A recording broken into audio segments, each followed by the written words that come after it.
오늘 맥주 감사주일입니다. 제가 늘 말씀드리지만 바른 신앙은 절기를 잘 지키는 신앙이 바른 신앙입니다. 성경에 보면 맥주절과 또 유월절, 초막절을 유대인의 3대 절기로 중요하게 지킵니다. 특별히 맥주절은 보리 맥자를 써서 이제 보리를 추수할 때를 기념하는 절기죠. 우리는 보리를 따로 심거나 추수하지는 않습니다. 그러나 우리가 이처럼 교회력으로 맥주절을 지키는 이유는 출애굽기 23장에 보면 이런 말씀이 있습니다. 23장 말씀을 보시면 맥주절을 지키라. 이는 너희가 수고하여 밭에 뿌린 것에 첫 열매를 거둠이라 그랬습니다. 여기에 보면 첫 열매를 거뒀다 이렇게 말했어요. 우리나라와 이스라엘의 파종과 추수의 시기가 좀 다릅니다. 근데 그들은 이 보리 또는 밀, 옥수수 이런 것들을 가장 먼저 추수를 하게 되는데, 지난 겨울 동안 아무것도 없어서 배고파고 힘들었는데 첫 열매를 거두니까 풍성해지잖아요. 너무 감사해서 하나님께 예배를 드린 것입니다. 여러분, 성경에 보면 또 오늘은 어떤 날이냐면 유월절 지나고 7주가 지난 7.7절이라고도 말합니다. 그런데 또 신약에서는 예수님이 이제 부활 승천하신 이후에 5주가 지났다 해서 50일이 됐다고 해서 오순절이라고도 말합니다. 근데 여러분, 오순절날 어떤 일이 있었습니까? 사도행전 2장에 보면 성령님이 임했잖아요. 그래서 오늘은 어떤 날이냐면 성령님이 임하신 날. 근데 성령이 임해서 교회가 시작이 되었기 때문에 사실 오늘은 교회가 시작된 날, 또 교회의 생일날이기도 합니다. 이처럼 오늘은 한 해의 반년을 마치고 또 반년을 시작하는 너무나 귀한 날이고, 또 추수의 기쁨을 감사하는 날이고, 성령님이 임하신 날, 또 교회가 시작된 날, 너무나 감사할 것이 많은 날이죠. 그래서 오늘은 어떤 날보다 여러분 감사하는 복된 날이 되시기를 축복합니다. 이렇게 말씀드렸는데도 오늘 막 화내고 신경질 내는 분은 없기를 바랍니다. 근데 우리가 여러분 지난 6개월을 돌아보면 이렇게 기쁘고 즐겁고 감사한 날도 있지만 또 어떻습니까? 참 힘들고 어려웠던 일들이 있었어요. 막 화가 나는 일도 있고, 또 손해본 것을 생각하면 막 잠이 안 오는 그런 날도 우리에게는 있습니다. 근데 오늘 말씀해 보니까 뭐라고 했습니까? 5장 18절에 우리가 너무 잘 아는 말씀이잖아요. 하나님께서 우리에게 범사에 감사하라. 이것이 그리스도 예수 안에서 너희를 향하신 하나님의 뜻이다 그랬어요. 여러분, 여기서 너희라는 단어에다가 자기 이름을 넣어서 한번 다시 한번 우리 다 같이 한번 해보겠습니다. 너희에다 자기 이름을 넣는 거예요. 다 같이 시작. 범사에 감사하라. 이것이 그리스도 예수 안에서 보준이를 향하신 하나님의 뜻이니라. 아멘. 누구를 향한 뜻이라고요? 나를 향한 하나님의 뜻. 뭐가? 범사에 감사하는 것이. 여기서 범사라는 뜻은 모든 것, 모든 일이라는 헬라어로 보면 파스라는 단어로 되어 있습니다. 그러니까 모든 사건, 모든 일을 말합니다. 여기엔 좋은 일도 있고 나쁜 일도 있겠죠. 또 안 좋은 일도 있고 또 좋은 일도 있어요. 기쁜 일, 슬픈 일, 또 성공했을 때, 실패했을 때, 건강할 때, 아플 때, 여기엔 지금 다 들어가 있어요. 이 범사라는 말 속에. 근데 이 모든 상황에서 감사하는 것이 하나님의 뜻이다 그랬어요. 내가 감사할 일이 있으면 감사할 수 있습니다. 오늘 같은 날은 감사하는 날이잖아요. 그런데 감사할 수 없는 날, 감사할 수 없는 상황에서 감사하라고 우리에게 명령을 하고 계십니다. 우리가 어떻게 하면 아무 조건 없이 늘 이처럼 범사에 여러분 감사할 수 있을까요? 우리가 이 감사라는 가치를 우리가 생각해 봐야 됩니다. 여러분, 감사하면요 행복해집니다. 감사하면 우리에게 행복이 와요. 그렇다면 모든 일에, 모든 상황에 감사하면 모든 일에 행복해진다는 말인 거예요. 지난 찬양 예배 때 데살로니가 교회에 대해서 잠시 말씀드렸죠. 초대교회 모든 교회들이 그랬지만 당시의 교회들은 참 힘들고 어려웠어요. 핍박이 있었습니다. 내부에 갈등이 있었습니다. 그런 어려운 상황 속에서도 이 데살로니가 교회는 어떤 교회였어요? 그 데살로니가 2장 14절에 이런 말씀이 나옵니다. 맨 밑에 보시면 뭐라 그랬냐면 너희 동족에게서 동일한 고난을 너희도 받았다, 이런 말이 나와요. 또 3장에도 보시면 3장 4절에도 우리가 너희와 함께 있을 때 장차 받을 환난을 너희에게 미리 말하였다 그랬어요. 지금 이 데살로니가 교회에 고난이 있고 환난이 있었다는 이야기를 하고 있어요. 그런데 어떻게 고난과 환난 가운데 범사에 감사할 수 있을까요?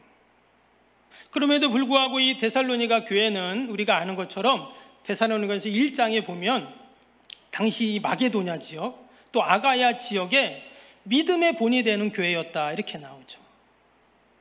그들의 믿음의 역사, 사랑의 수고, 그 소망의 인내가 막 소문이 나는 그런 교회가 데살로니가 교회라 그랬어요. 그래서 지난번에 우리 석병교회가 어떤 교회 돼야 된다 그랬죠?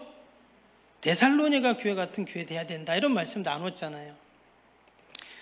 찬양 예배 나오시는 분, 찬양 예배 계신 분들은 다 아는 말씀입니다. 여러분, 어떻게 우리가 범사에 감사할 수 있는가? 오늘 이 범사라는 단어를 봤죠? 또 여기 보면 범사에 감사하는 거 하나님 뜻이라고 그랬어요. 이 뜻이라는 단어도 보면 델레마라는 단어인데요, 소원, 기쁨이라는 뜻입니다. 그러니까 하나님께서 나를 향하신 하나님의 뜻, 그 소원이 있다는 거예요. 그 소원이 뭐라고요? 범사에 감사하는 것이다. 마태복음 7장에 보면 예수님 산상수훈 중에 이런 말씀을 하셨죠. 7장 9절 11절에 보면 너희 중에 누가 아들이 떡을 달라는데 돌을 주며 생선을 달라는데 뱀을 줄 사람이 있겠느냐? 너희가 악한 자라도 좋은 것으로 자식에게 줄 줄 알거든 하물며 하늘에 계신 너희 아버지께서 구하는 자에게 좋은 것을 주시지 아니하겠느냐? 여러분, 세상의 모든 부모는 자녀들에 대한 소원, 뜻이 다 있습니다. 그 뜻이 어떠하든 결론은 자녀가 잘 되는 거죠. 자녀가 행복한 것이 모든 부모의 뜻입니다.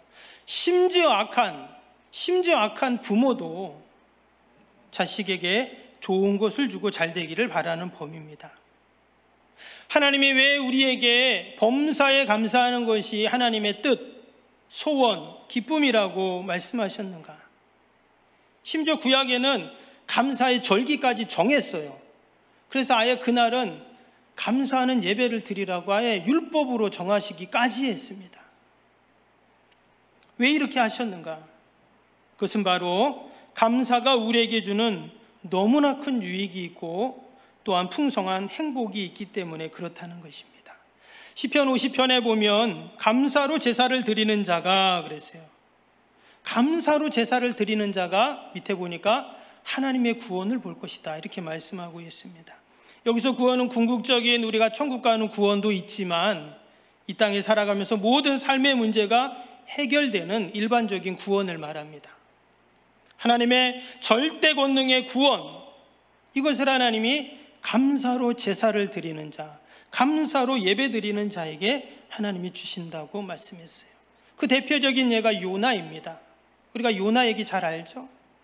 하나님이 그에게 니느웨로 가서 복음을 전하고 하나님 뜻을 전하라 사명을 주셨어요. 그런데 니느웨는 원수 나라입니다. 그래서 그가 그걸로 안 가죠. 반대인 다시스라는 곳으로 그가 가게 됩니다. 배를 타고 가다가 큰 풍랑을 만나서 그가 결국 물에 던져지게 됩니다. 근데 하나님께서는 큰 물고기를 준비하셔서 그 요나를 확 삼켜버리죠. 그래서 살았어요. 근데 여러분, 물고기 뱃속에서 산 게 아니에요. 온몸이 녹는 듯한 그런 고통을 당했다고 그는 고백을 했습니다. 그런데 3일째 되는 날 하나님이 그 물고기에게 명해서 어떻게 합니까? 그 요나를 육지에 토해내게 하셨어요. 그는 완전히 바닷속에 던져졌을 때 죽을 인생이었습니다. 그는 3일 동안 물고기 뱃속에서 내가 수올과 같은 곳에 있었다 그랬어요. 수올은 지옥이잖아요. 지옥 같은 경험을 하게 됩니다.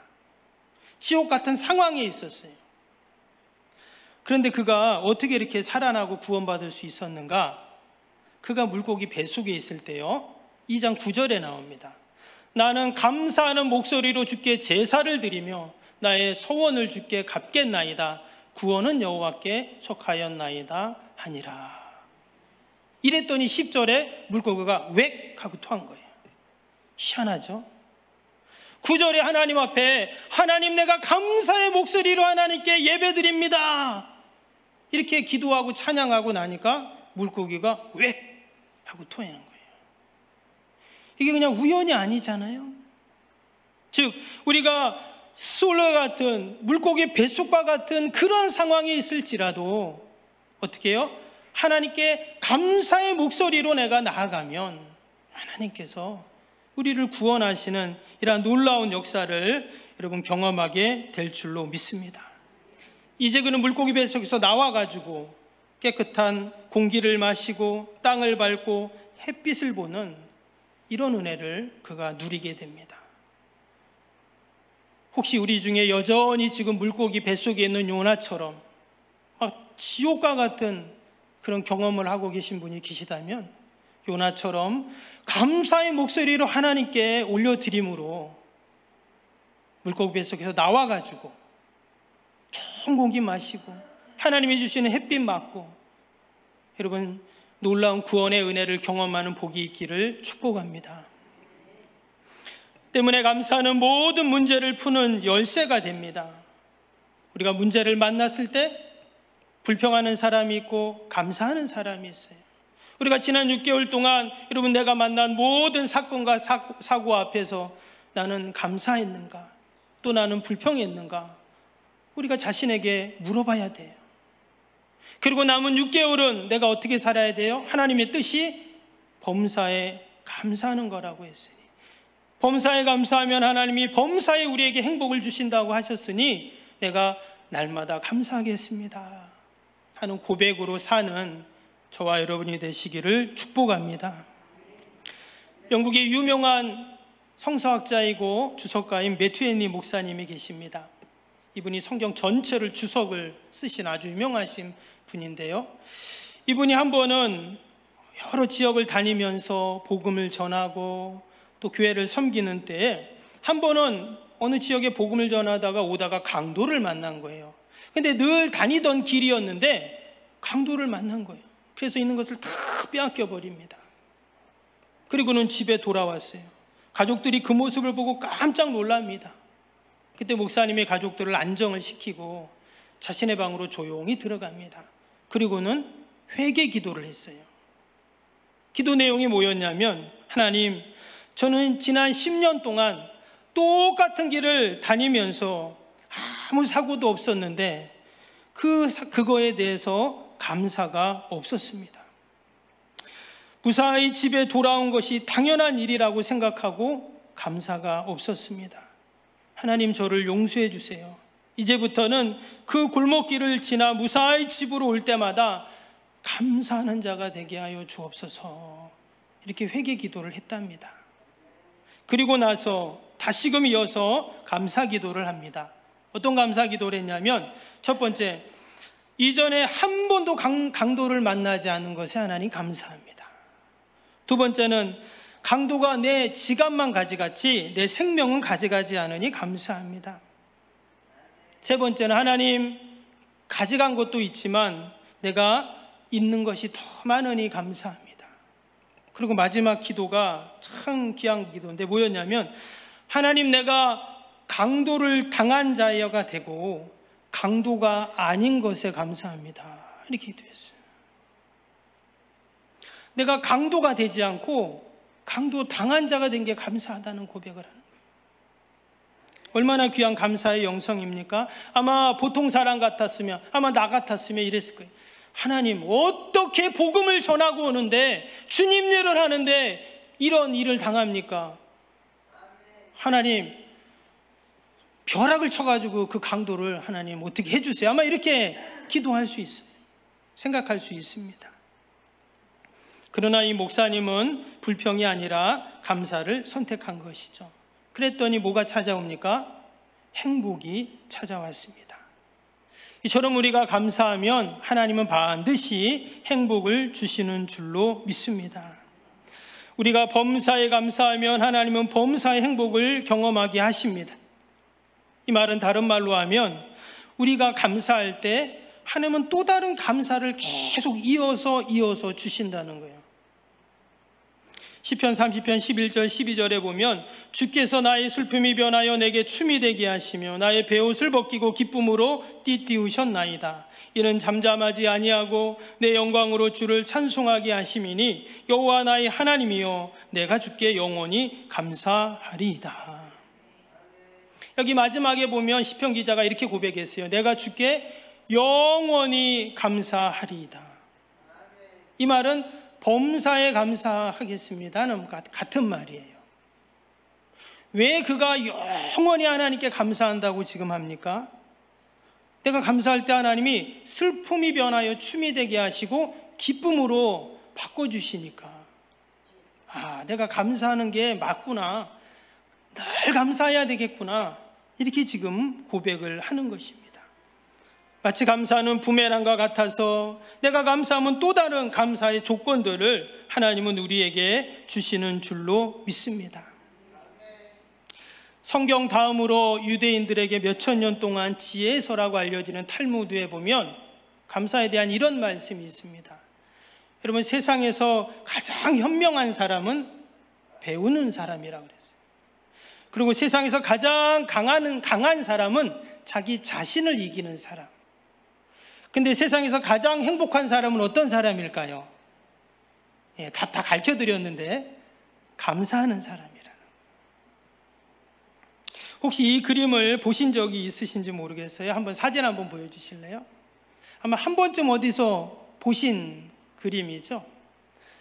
이 그림이 20세기에 가장 많이 복사가 되어서 팔린 그런 그림이라고 합니다. 이 그림과 관련된 에피소드가 있어요. 1918년에 미국의 미네소타주의 한 시골의 탄광촌에서 사진관을 하는 사람이 있었습니다.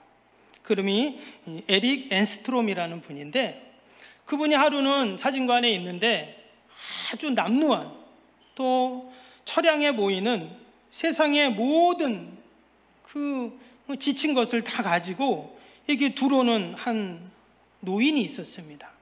이 사람은 백발이 성성한 노인은 뭐 하는 사람이냐면 그 신발에 묻은 흙을 털어내는 흙 갈퀴를 팔고 다니는 노인이었어요. 아주 초라한 그런 모습으로 사진관에 잠시 들어와서 쉬고 있었습니다. 그래서 이 사진사가 너무나 안 돼 보이고 또 시장해 보여서 빵 한 조각과 스프 한 접시를 그에게 주었습니다. 그랬더니 노인이 이 소박한 빵과 스프를 앞에 두고는 기도를 하는데 너무나도 진지하게 진심 어린 감사 기도를 드리는 거예요. 그래서 이 사진사 앤스트롬이 그 모습을 보면서 큰 감동을 받게 됩니다. 그리고는 그것을 사진으로 딱 찍어놨어요. 이 노인은 세상적으로는 아무것도 가진 것 없는 가난하고 삶에 지친 모습처럼 보이지만 그의 소박한 감사 기도를 보니 세상에서 가장 부유한 사람이구나 하는 그런 생각을 한 거예요. 근데 이 사진사가 찍어놓은 그 사진을 보고 이후에 그의 딸인 로다 나그버그라는 그 딸이 유화로 그림을 그린 것이 바로 이 감사 기도, 이름은 이제 더 그레이스라고 하는데 이 은혜라는 그림을 그린 겁니다. 그리고는 그 미네소타주에 사는 그 미술전에 이 작품을 내서 사람들에게 많은 주목을 받게 돼요. 근데 당시에 이제 1차 세계대전 이후였는데 사람들이 전쟁으로 해서 너무나도 힘들고 고통당할 때 이 사진을, 이 그림을 보면서 사람들이 위로를 받았다는 거예요. 그래, 우리가 잃은 것도 많지만 여전히 우리에게는 남아있는 것이 훨씬 많아 하면서 감사를 고백하는 그런 일들이 일어났다고 합니다. 여러분, 지난 6개월을 우리가 한번 돌아봅니다. 힘들고 어렵고 때로는 손해보고 또 아쉬웠던 일도 많이 있을 줄 압니다. 그러나 여전히 우리에게 남은 것이 더 많은 줄로 믿습니다. 늘 잃어버린 것, 부족한 것만 생각하지 말고 남은 것이 훨씬 많아요. 내가 좀 건강도 좀 잃었지만 그래도 지금 병원 중환자실에 누워있는 사람이 얼마나 많은데, 이만큼 내가 건강한 것도 여러분 다 감사의 조건이 되는 줄로 믿습니다. 감사는 행복의 열쇠라는 말이 있습니다. 행복이라는 자물통이 있는데요, 그 자물통은 어떤 열쇠를 꼽아도 열리지가 않는 자물통이에요. 근데 희한하게 이 감사라는 열쇠만 집어넣으면 스르르 열리는 거예요. 여러분, 꽃 중에 최고의 꽃이 뭘까요? 오늘 너무 이쁘게 장식을 하셨는데, 장미, 백합, 뭐가 제일 이쁠까요? 여러분, 최고의 꽃은 감사의 꽃인 줄 믿습니다. 제가 답을 다 가르쳐 드립니다. 이 세상의 최고의 향기는 어떤 향기일까요? 감사의 향기. 여러분, 이 세상의 최고의 흔적은 어떤 흔적이죠? 감사의 흔적. 그럼 이 세상에 최고로 행복한 사람은 어떤 사람일까요? 감사하는 사람이에요. 우리가 그러한 의미에서 우리 옆에 있는 분에게 한번 이렇게 말해봅니다. 장로님, 권사님, 집사님, 정말 감사합니다. 한번 말해요.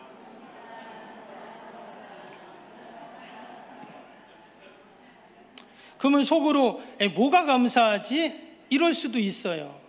뭐가 감사하지?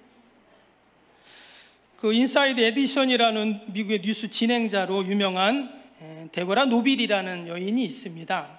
이분이 0.3초의 기적, 감사의 힘이라는 책을 썼습니다.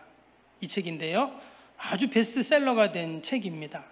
이 책의 내용은 뭐냐면, 이 데보라 노빌이라는 여인이 자기가 엄청나게 성공한 분이에요. 방송인의 상인 에디상이라는 것을 2번이나 수상한 아주 유명한 분인데, 이분이 어떻게 그렇게 성공하는 인생을 살 수 있었는가? 그것은 자기가 어렸을 때부터 감사합니다라는 것을 훈련했다는 거예요. 근데 실제로 감사합니다라는 말은 0.3초밖에 안 걸리는데, 그 0.3초의 기적이 지금의 자신을 만들었다는 거예요. 그러면서 그 책에 보면 어떤 말을 하냐면, 아이들이 태어나서 가장 먼저 하는 말이 뭐죠? 엄마, 아빠, 이 말을 제일 먼저 합니다.